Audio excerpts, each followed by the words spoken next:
that which they call religious. And I think it's also very important here to acknowledge, we have been talking about political factors, and when Peter was talking about, no, let's address the political first, I all of a sudden thought of Kwame Nkrumah, whose slogan in fighting for independence was, "Seek ye political kingdom first, and the rest will follow." But I thought I would add to this and say, seek ye knowledge or epistemic freedom first. And by this I mean, let us first invest in understanding. And to understand is not to affirm. It is simply to understand, and it means to understand what is happening.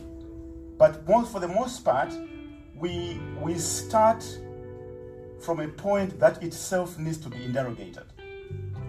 So the foundations of where we start from often gets overlooked, and they are not problematized to such an extent that we just start from stage number 2 instead of starting from stage number 1. What do I mean this in concrete? Really do interrogate your understanding of religion, because how you understand it and conceptualize it has implications for policy. And there is a history to how you understand it. So often remember, contextualize, historicize. And this is very important in approaching religious questions. It is my contention that currently, the way we are dealing with religious questions, be it in the Middle East, be it here in Europe, be it in Africa, is based on a particular understanding and particular conception of religion. I don't have the appropriate definition of what religion is or how we should understand religion, but what I can only say is I see there is a problem in how we conceptualize religion. We are coming from somewhere. It is not uncommon to hear people saying that religion is violent, religion is divisive, religion is absolutist. But of course, those in the history of things would know that this is not just there. It is coming from somewhere. Something happened in some 30 years at some point where there was something that was referred to as religious wars, and people were said to have butchered each other in the name of religion. As a result, religion is not the best thing for us to address public affairs, therefore it must go away. Okay? So we have this secular understanding that emerges, for instance, from the Enlightenment period. We are not going to do that now, into that history now, but if we go to the Enlightenment period, it gives us a particular understanding of religion. It's not only the understanding of religion that we need to do or where it is coming from, but as I said, how you understand it influences what you do. If religion is absolutist and it made people to butcher each other, then it is bad. What then remains good? The secular. So you end up with a secular religious binary. And then to these binaries, you attach particular values. You know, religion goes with all the negatives and the secular comes with all the positives. And then you then tend to justify anything that is done in the name of the secular, and then tend to justify anything that is done in the name, to disqualify anything that is done in the name of religion. So it becomes okay to bomb them in the name of, from the point of view of secular, into peace. Yeah? You bomb them into peace. What a performative contradiction there is. But it's basically because of where you're starting from. And I think this is very, very fundamental. In the interest of time, I would just say, for me, conflict transformation starts from the underlying conception of the ideas that we work with. Because we tend, for the most part, to take for granted the categories that we work with. I think we can get into more detail about this in the Q&A. Interreligious dialogue, it is indeed a welcome move, and I think I do agree that we have to invest in it. But I think there is a sense in which also that interreligious dialogue comes in as, to start with, people say actually deal with the religious question first, and then let's go to serious business, yeah? So religion, even if it is part of the mix, it tends to be perceived as something that is, marginal. We have serious business to do. Let's just sort with this religious thing. It's kind of nagging us. So we push, let's deal with it and then go to real business. But I think this is where we also miss the thing. If you go to the track 1, track 2, and track 3 diplomacy, religion tends to be put in track 2. Civil society, it's soft power thing, it's the goodness of things and so forth, But real business gets done in track 1. Top military leaders, yeah? Negotiations at UN, conferences of particular nature. Let's go and talk about Syria in Geneva or something like this.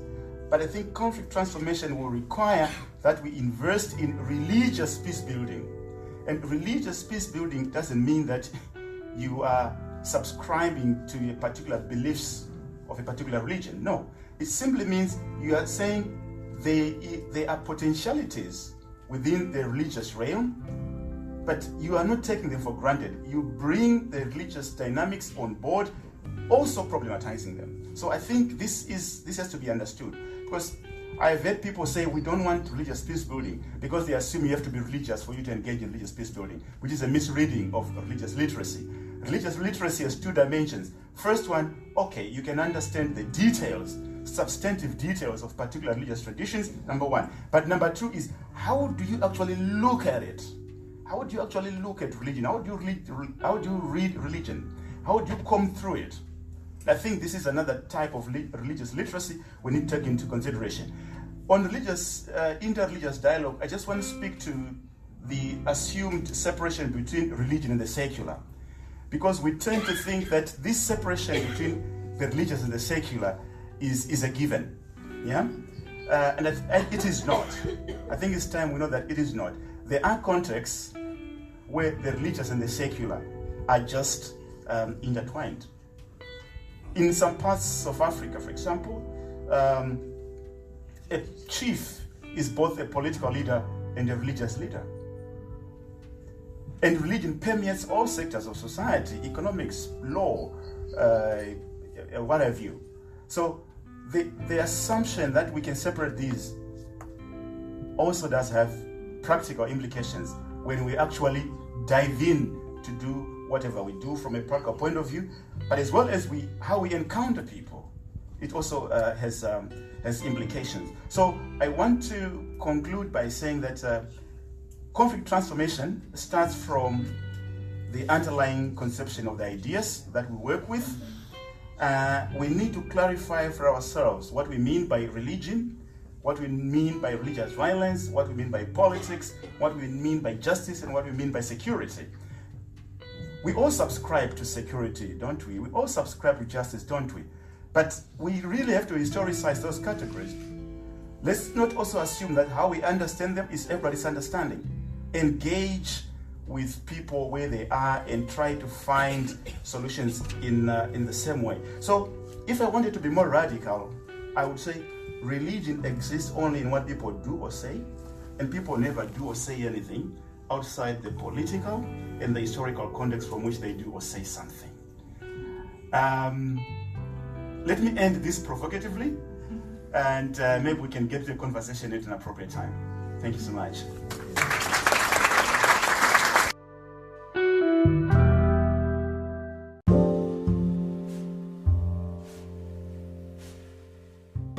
So we're here in the Impact Hub in Amsterdam. It's AfricaDay 2019. And who's next to me? Joram Taruserira.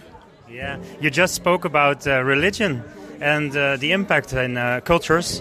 What did the questions came out? The questions from the audience, well, I found them very interesting and justifying the need for us to continue talking about the intersection of religion and politics.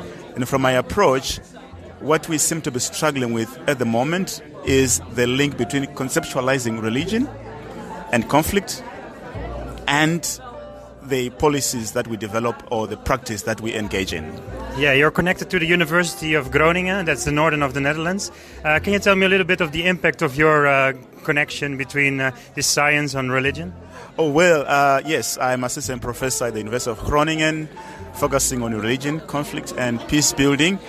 And in addition to engaging in research and teaching and the normal duties of a university lecturer, I also try to link what I do with societal practices. So in other words, I want my reflections on religion and conflict to also have an impact on policies governments develop, or policies and practices that non-governmental organizations and the generality of citizens also engage in. So this is where I see my role in the academia as well as in society. If I say conflict is the problem, what is the solution? The solution is understanding what conflict is first. And certainly, of course, the opposite of it would be the solution, which would be peace. But we need to engage in a minutical understanding of these categories. Yeah, knowing what peace is for everyone is, of course, the first understanding. If we look at this broader vision, because the African Day is also a thing that happens for the last 15 years in Amsterdam, and you've probably been here before. Can you tell me how the vibrant thing is here? How do you feel this day? How does it happen to you? Well, it is very vibrant. I'm impressed by the turnout into the various sessions I've been into.